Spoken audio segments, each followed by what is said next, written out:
Galatia 5 nomor 1. Dengan matinya Yesus, maka kita dimerdekakan dari aturan dan dibebaskan dari kuk penghambaan. Hebat enggak tuh? Namanya Kristen lah, itu adalah pengikut Kristus, bro. Itu loh. Ya, boleh, nggak apa-apa. Iya kan? Nggak masalah. Pengikutku mengenal aku, mereka mendengarkan aku dan mengikuti aku. Dia kan mengajarkan, kasihlah Tuhan Allahmu dengan segenap hatimu dan dengan segenap akal budimu.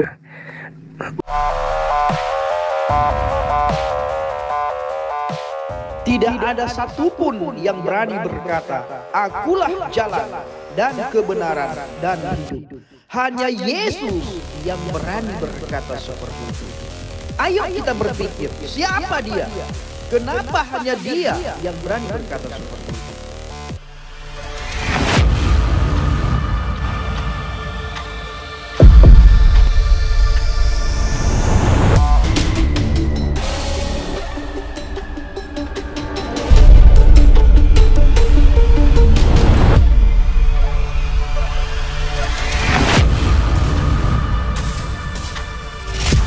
Saya ingin tahu dari teman-teman Kristen semua yang ada di sini. Yesus memiliki 12 murid. Ke-12 murid Yesus itu memiliki keturunan secara turun-temurun, mereka masih disebut sebagai keturunan Yakub. Saya ingin tahu dari Anda semua, keturunan daripada ke-12 murid Yesus ini, itu berkumpul di mana sekarang? Bermukim di mana mereka, mayoritasnya mereka ini, dan apa agama mereka? Silakan.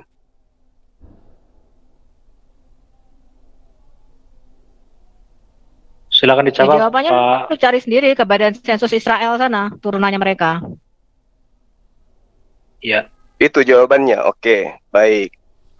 Jadi kalian nggak ada nyambung ya. Kalau ditanya yang kayak begini hal-hal prinsip, jawabannya simpel dan ya kayak gini lah jadinya. Ya lu telusuri jadi aja. Keturunan 400 tahun yang lalu Petrus itu anaknya siapa, ya, cucunya siapa, cicitnya siapa, sekarang di mana? Seharusnya Anda itu tahu. Anda ini beragama Kristen dari mana? Apa hubungannya anak cucu Petrus sama gue? Ya, enggak, sekarang gue tanya, apa hubungannya? Sekarang gini kan. Saya hanya ingin tahu apakah ada keturunan dari ke-12 murid Yesus itu yang datang menjajah di negara ini? Ada enggak? Nggak ada kan? Oke, pindah ke pertanyaan yang lain. Ya. Maksud lo tahu aja sendiri. Pertanyaan selanjutnya. Pertanyaannya tadi apa? Boleh diulang nggak? Aku baru punya pertanyaan selanjutnya. Nggak usah, tadi udah dijawab sama Supianto. Pertanyaan selanjutnya. Nggak usah nangis Supianto. Ke-12 rasul. Tadi sudah dijawab sama Sopiatul, saya disuruh cari. Oke, nanti saya cari tahu. Pertanyaan saya selanjutnya. Pertanyaannya apa? Karena saya belum dengar, saya narasumber juga. Saya sudah puas dengan jawaban Sopiatul. Oke, bos? Udah puas saya. Dia minta saya mencari kemana keturunan ke-12 murid Yesus. Karena dia tidak mampu untuk menjawab. Dan saya puas Anda itu. bertanya ini. Sudah, stop. Saya yang bertanya. Stop. Saya yang bertanya, jangan terus saya. Suka kita kalau jawab. Suka saya dong. Suka kita kalau jawab. Iya, dan saya menilai. Kamu kasih kesempatan dulu. Pertanyaan saya selanjutnya. Di dalam kitab Anda. Zulkifli M. Abbas. Loh, ini waktu saya bertanya loh. Pas menjawab. Ini waktu kita menjawab. Silakan Pak Kaifas untuk ini menjawab. Waktu saya bertanya, saya tidak butuh jawaban Anda lagi. Saya sudah puas. Saya sudah puas dengan jawaban Sophia. Sorry ya Pak Suma, karena kita kan kepengen lihat ya Islam itu seperti apa gitu loh. Jangan ditunjukkan yang seperti ini. Saya sudah puas dengan jawaban Sopiantul. Pak Kaifas ingin menambahkan jawaban ya, karena nggak butuh, saya nggak butuh lagi jawaban. Kan bukan hanya Pak Suma ya kan. Pertanyaan saya selanjutnya, tolong jangan di-mute. Islam ini agama yang tidak salah gitu loh Pak. Justru saya sudah menunjukkan bagaimana saya bijaksana dengan pertanyaan saya. Kalau nunjukkan, ngomong. Sorry, Bang Zuma, saya harus motong karena gini, kita harus hargai. Jangan di-mute saya dong. Saya jangan di-mute ya.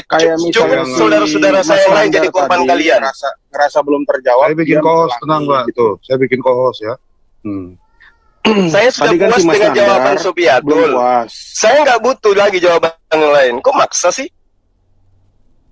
Ini Silakan, sisi Pak. saya Itu makanya bertanya. Oke, pertanyaannya pertanyaan apa, saya gitu. selanjutnya. Di Pak dalam Suma. Yohanes 8 pasal 44, di situ Yesus mengatakan, iblislah yang menjadi bapakmu dan kamu ingin melakukan keinginan-keinginan bapakmu. Yang menjadi pertanyaan saya kepada teman-teman Kristen di sini, atas keinginan siapa kalian menyembah anak Maria? Jawab. Silakan Pak Kayapas jawab. Ya, Kami menyembah atas Yesus. keinginan pertanyaannya siapa dulu nih? Duran Dulu dulu. deh bentar ya. Pak Kayak Oke. Kami menyembah Yesus itu atas keinginan daripada Allah Bapa dengan bimbingan Roh Kudus. Tolong datanya di mana Bapak memerintahkan kalian menyembah anak Maria? Yohanes 13 ayat 6 dikatakan apa? Yohanes 3 ayat 16 dikatakan apa? Karena begitu besar kasih Allah akan dunia ini, sehingga ia mengaruniakan anaknya yang tunggal, agar orang yang percaya padanya tidak binasa. Percaya kepadanya atau disuruh menyembah? Loh, ketika kami percaya, otomatis kami menyembah. Berarti yang memerintahkan Anda menyembahnya siapa? Yohanes Jadi 3 bilang Allah Bapa mengatakan. Di mana? Iya. Di mana Allah Bapa merintahkan Yohanes kalian 3 menyembah anak ayat Maria? Di mana? Saya minta data. Yohanes 3 Di dalam ayat Yesaya 66 pasal 23, di situ Pak, tolong- Allah Bapa tolong jelas meminta dijawab, dirinya Pak. untuk Masih dijawab. disembah. Pak Zulkifli tunjukkan Ya. Islam ini agama tidak salah ya. Jadi kalau Kok dijawab selalu benerin. di framing si Islam tidak salah? Anda kenapa ketakutan? Saya Tapi membawa tunjukkan. data loh. Yesaya Dengerin orang 66 ngomong. pasal 23, Bapak minta disembah. Mana Yesus dengerin. minta? Makanya dengerin Mana ya Bapak minta jawabannya. Yesus disembah? Mana? Oke, kita Tunjukkan. akan jawab kebingungan kebingungan Pak Zuma. Silakan. Nggak apa-apa, Pak. nggak apa-apa. Ya. Kita laden. Kamu harus tahu ketika di Yohanes Yesus mengatakan ya kepada orang Farisi, menurut kamu siapakah anak manusia itu? Sang anak manusia yang dimaksud Yesus ini adalah nubuatan di Daniel 7 ayat 9 sampai 14. Kemudian orang Yahudi mengatakan dia adalah anak Daud atau keturunan Daud. Dan Yesus mengatakan kalau dia adalah anaknya si Daud, kenapa Daud dalam bimbingan Roh Kudus mengatakan Mesias adalah tuannya? Dia mengutip Mazmur 110 ayat 1. Lalu siapakah Mesias yang disebut tuannya Daud ini, yang sekaligus anak atau keturunan Daud? Ya, kamu harus tahu Mazmur 2. Mazmur 2 itu nubuatan mengenai kedatangan Mesias, di mana Mesias itu dilahirkan atau diperanakan. Jadi mana sang Mesias ini dia ketika menjadi manusia, dia sah kekuasaannya atas surga dan bumi. Ya, Mazmur 2 kamu baca bahwa kamu harus menyembah atau sujud mencium kepada sang anak. Siapakah sang anak ini? Kamu lihat di Daniel 7 ayat 9 sampai 14. Di mana kepada sang Di mana anak dalilnya manusia yang nyembah datang sang dalam anak? Di awan-awan mana? ini, Di mana perintahnya nyembah kamu sang baca anak? Di mana? Daniel 7 ayat 9 sampai 14 ya. Kamu baca. Kamu pernah baca The Two Powers in Heaven enggak? Ya, pernah baca Allah yang zohir dan batin enggak? Pernah baca Nggak Allah usah yang zohir ngibul dan batin kemana-mana. Tunjukkan aja jawabannya. Allahmu Di kan mana zohir dan perintahnya? Di mana Allahmu kan zohir dan perintahnya? batin. Di mana perintahnya nyembah anak? Aku Tunjukkan sudah dalilnya. bilang Mana? Daniel 7 ayat 9 sampai 14. Coba Di siapa mana yang di bisa situ? screen? Latreo kata di situ, itu artinya menyembah yang hanya ditujukan kepada Tuhan. Dan penyembahan kepada sang anak manusia ini sama dengan penyembahan kepada Allah Bapa. Maka Yesus mengatakan, kalau kamu Di tidak mana itu? menghormati sang anak, kamu tidak Dengarkan. loh. Yesus ketika dia datang mengajarkan menyembah hanya kepada Bapa. Matius 4 nomor 10. Di dalam Wahyu Yesus 19 mengatakan pasal 10. menyembah kepada Allah Matius yang 4 esa. pasal 10 itu sangat jelas ya, di mana-mana Yesus mengajarkan menyembah hanya kepada Bapa. Keinginan Justru- menyembah kepada Yesus anak Maria itu di mana dalilnya? Justru kematian Yesus di kayu salib, orang Yahudi ingin menyalibkan Yesus karena dia menyamakan dirinya dengan Allah. Sedangkan di dalam Quran nggak jelas kenapa Yesus disalib. Kok lari ke Al-Quran, Tapi Sopi? di dalam Baca Al-Fatihah aja Makanya kalau kalau nggak bisa gua lari ke baca apa? Al-Quran. Matius Oh, 10 iya. pasal 34 sampai 36. Oh, Yesus mengajarkan menyembah hanya Cuma- kepada Allah. Semua Mana Yesus mengajarkan menyembah kepada dirinya? Daniel Mana? 7, Tunjuk. Daniel 7 ayat 9 sampai 14 aja kamu nggak tahu. Daniel. Yesus bukan ajaran Yesus Daniel. Yang Keluar. saya minta Yesus ajaran mengatakan, Yesus "Dialah sang mengajarkan anak menyembah manusia kepada yang dirinya ada di mana? Daniel 7 Ayo. ayat 9 sampai 14 ya. Ada. Benar. Yesus mengatakan dialah tuannya Daud. Ya. atau Adonai-nya Daud. Ya, siapakah keturunan anak Daud ini yang sekaligus tuanya Daud? Yesus mengatakan dialah Allah. Tunjukkan keinginan siapa kalian menyembah anak Maria, itu yang saya tanya. Keluaran bukan keinginan siapa-siapa. Ayat 20. Itu sudah dinubuatkan bahwa Yesus akan disembah oleh seluruh bangsa. Semua lutut akan bertelut dan semua lidah akan mengaku bahwa Yesus adalah Tuhan bagi kemuliaan Allah Bapa. Dan itu sudah ada di Daniel 7 ayat 9 sampai 14. Makanya kamu baca The Two Powers, kamu baca dulu bagaimana teologi Yahudi mengenai Allah yang zohir dan Allah yang batin. Nah itu makanya aku tanya tadi, Sofiatul, kemana keturunan ke-12 murid Yesus? Kemana mereka kalau nubuatan itu benar? Mana mereka yang menyembah Yesus dan mereka bermukim di mana sekarang? Oh, pertanyaan pertama tadi itu. Oke. Iya, pertanyaan jawab ya. Gitu. Itu masih nyambung itu. Kemana sekarang kan kalian Kristen ini yang menyembah Yesus, bukan keturunan dari ke-12 murid Yesus. Nah, mana keturunan ke-12 murid Yesus? Kok mereka nggak nyembah Yesus? Maksudnya gimana? Dapat dari data dari mana, bro? Bilang mereka nggak nyembah Yesus keturunan. Nah, sekarang tunjukkan mereka bermukim di mana itu keturunan 12 murid Yesus itu. Gini. Di dalam ajaran Kristen, gini ya. Ini berapa menit? Aku jelasin dulu boleh ya? 2 menit ya. 2 menit ya. Di dalam ajaran Kristen, kenapa Yesus memilih 12 murid?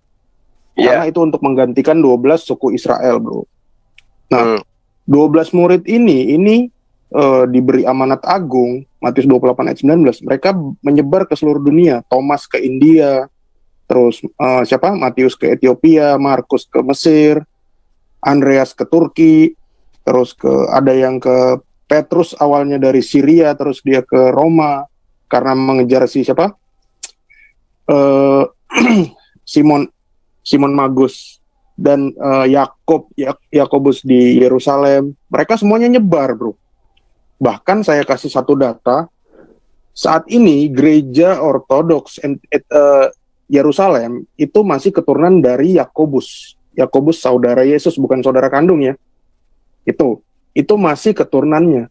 Dan dari 12 murid itu tidak ada satupun yang murtad, termasuk dari 70 murid yang di luar 12. Itu tidak ada satupun yang murtad. Ini berbeda dengan kasus Baginda Rasul, di mana saat dia meninggal, separuh lebih sahabatnya itu murtad. Bahkan pada saat dia hidup, kakak iparnya sendiri, Ubaidillah bin Jahas, itu murtad dan masuk menjadi anggota gereja di Ethiopia, gereja Tawahedo. Nah, jadi kalau kamu tanya mengenai itu kita berbeda, bro. Dari kami, keturunan rasul-rasul kami, tidak ada yang disebut Habib. Dan dari kami, dari keturunan rasul itu kan ada yang menikah, ada yang dia mungkin belum menikah, sudah mati duluan. Keturunannya itu tidak pernah ada dicatat satupun yang murtad, bro. Satupun tidak pernah ada yang murtad. Karena semua itu, dari suksesi 12 rasul itu, semua dicatat. Itu kan sama seperti ketika Paulus ditumpang tangankan oleh Yohanes dan Petrus. Itu ada di Galatia. Ya. Jadi semua itu dicatat. Gereja itu budayanya adalah mencatat. Hingga detik ini imam-imam yang ada di gereja itu semua dicatat. Dan tidak ada, saya berani jamin tidak ada satupun yang murtad nyebrang. Apalagi karena ideologi. Gitu. Okay. Nah, itu jawabannya. Dan Islam pun mengiyakan bahwa 12 rasul itu adalah 12 rasul itu disebut sebagai Hawariyun. Nah, ini contohnya ini mengena kepada Islam karena Hawariyun itu ternyata adalah bahasa Ethiopia. Artinya juga adalah rasul. Bisa cek sendiri kalian pakai Google Translate. Nah, ini kalian nggak bisa bantah. Nah, sekarang saya tantang kamu. Kalau ada data keturunan dari 12 rasul itu yang menjadi muslim atau apa, nah itu kamu bisa tunjukkan, baru kamu patahkan argumen saya. Oke, baik. Terus yang kedua, ini aku jawab yang pertanyaan kedua, di mana Yesus menyuruh menyembah dia, Yesus anak Maria. Jadi gini, bro, ini perbedaan wahyu antara Kristen dengan Muslim. Kalau Muslim, wahyu itu adalah buku yang turun, firman yang turun. Enggak, Yesus saja, enggak usah ke Muslim. Sebentar, Yesus, ini jelasin dulu. Ada enggak ajarannya untuk menyembah dia? Ada enggak? Enggak usah ke Muslim, terlalu jauh. Ini ku jelaskan. Jangan jadikan Muslim jadi tameng. Ya, enggak apa-apa. Ajaran Yesus untuk menyembah dirinya itu di mana tertulis? Halo, makanya dengar. Ada suaraku? Dengar Pak. Oh iya betul. Jadi apa yang dibilang sama Juma ini, dulu juga aku berpikir seperti itu. Akhirnya Oke, saya pindah ke pertanyaan ketiga ya, pertanyaan terakhir dari saya. Kedua tadi belum dijawab, langsung sudah ada Airben, sudah. Yang ketiga pertanyaan saya. Jangan dong sama Pak Erben, jangan ketakutan Pak Erben dong. Gini loh, bro. Yang ketiga pertanyaan saya, dari mana Yesus tahu kalau dirinya lebih dulu ada sebelum Abraham? Jawab. Dia sendiri yang ngomong. Dari mana dia tahu? Di surga cuma. Jadi jangan kau pikir Yesus kalau begitu jawabanmu, kenapa dia tidak tahu hari kiamat? Karena Bapak tidak memberitahu kepadanya. Ya, tadi katanya kau bilang berkuasa di dunia, berkuasa di akhirat. Mana buktinya? Hari kiamat dia nggak tahu. Kekuasaan Yesus itu udah. Saya pamit ya. Kalian nggak ada jawaban yang benar. Oke, terima kasih atas kesempatan yang diberikan kepada saya. Dari mana Yesus tahu hari kiamat? Dia lebih dulu daripada Abraham. Karena dia adalah Tuhan itu sendiri. Apa Yesus tidak tahu hari kiamat? Masa seorang Zuma begitu sih? Iya. Saya berharap mendapatkan jawaban dari Anda. Islam itu bukan agama yang tidak salah. Tunjukkan dengan sikapmu. Aku tadi berharap dari dua yang begitu. Gak usah, teman saya udah jadi korban tadi. Coba aja lihat si Erwin, saya tanya. Dari mana Yesus tahu bahwa dia lebih dulu daripada Abraham? Apa katanya dia? Karena dia adalah Tuhan itu sendiri. Kenapa dia nggak tahu hari kiamat? Karena Bapak tidak mengajarkan kepadanya. Sudah. Oke. Ya. Salam beda Tuhan. Wis, kok langsung takut kau Jum? Langsung ini kayak gini nih, ini namanya apa ya? Ini mekanisme pertahanan diri namanya. Oke, lanjut Pak Abednego, unmute nih udah. Lanjut. Oke teman-teman yang dikasih oleh Tuhan, kita sudah menyimak jelas apa yang didiskusikan dan beberapa pertanyaan daripada Ustadz Juma mengenai kekristenan.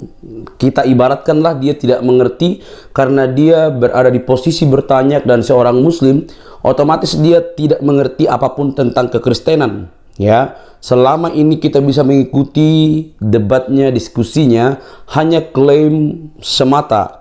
Hanya klaim dia paling mengerti, hanya klaim bahwa dia pemenang dari sebuah debat. Kalau kita ikuti, tidak ada perdebatan yang dimenangkan oleh Ustadz Zuma. Hanya modal ngeyel dan tidak mau tahu bagaimana pendapat orang, gitu. Nah, kalau kita simak tadi beberapa pertanyaan beliau, sebenarnya pertanyaan itu tidak terlalu membuat iman Kristen goyah atau apapun tidak. Kalau kita belajar tentang sejarah kekristenan mulai daripada Yesus dan murid-muridnya, itu semua memang benar tersebar di seluruh dunia. Tetapi mereka juga mati karena iman kepada Yesus Kristus kecuali Rasul Yohanes. Rasul Yohanes diberi kesempatan untuk menuliskan kitab Wahyu ketika dia dibuang ke Pulau Patmos. Dia memang sempat dimasukkan di suatu penderitaan, tetapi karena mukjizat dia tidak mati dalam penderitaan itu. Akhirnya dia diberi kesempatan oleh Tuhan untuk menuliskan atau diberi penglihatan, itulah kitab Wahyu teman-teman. Dan ada hal yang ditulisnya lagi. Nah, semua mereka itu melanjutkan pelayanan sesuai dengan perintah dalam Matius 28 itu teman-teman. Menjadikan semua bangsa murid. Menjadikan semua bangsa murid Tuhan Yesus. Dan mereka siap mati bagi Injil. Ini menjadi sebuah kebenaran mutlak. Ada orang-orang yang menyaksikan kehidupan Yesus dan akhirnya mereka siap mati untuk berita tersebut. Coba tanya si Juma, dia mau mati enggak untuk orang lain yang berdosa? Ada enggak di doktrin atau di pengajaran Muslim bahwa ada orang mati untuk orang lain? Enggak ada, hanya Yesus. Dan siapa yang mau mati demi Injil? Enggak ada, hanya para murid dan orang-orang Kristen yang mau mati untuk Injil, yang rela memberikan diri untuk Injil. Karena apa? Berita Injil itu berita keselamatan, mahal harganya. Tidak berita yang dikarang sana sini sesuai dengan zaman.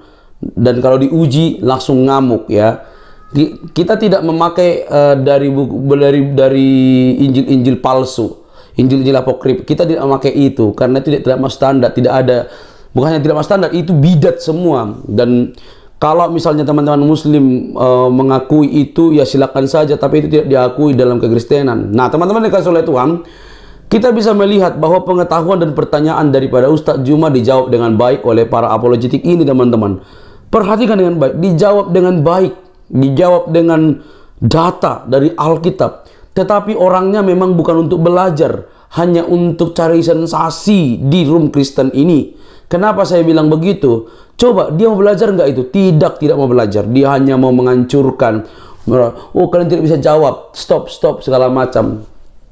Ini bukan orang yang perlu diajak diskusi, karena dia tidak perlu belajar, ya. Dia tidak perlu belajar. Kalau dia mau belajar, dia pasti mau mendengarkan penjelasan daripada apologetik ini, dan dia menerima itu sebagai sebuah kebenaran, karena yang mengerti itu pasti apologetik Kristen, bukan dia. Itu, teman-teman, kuncinya. Nah, pada seterusnya kita lihat bahwa dia sangat ngerocos, teman-teman. Sampai keluar kata-kata yang tidak etis dari seorang yang beragamis dan bergelar ustadz.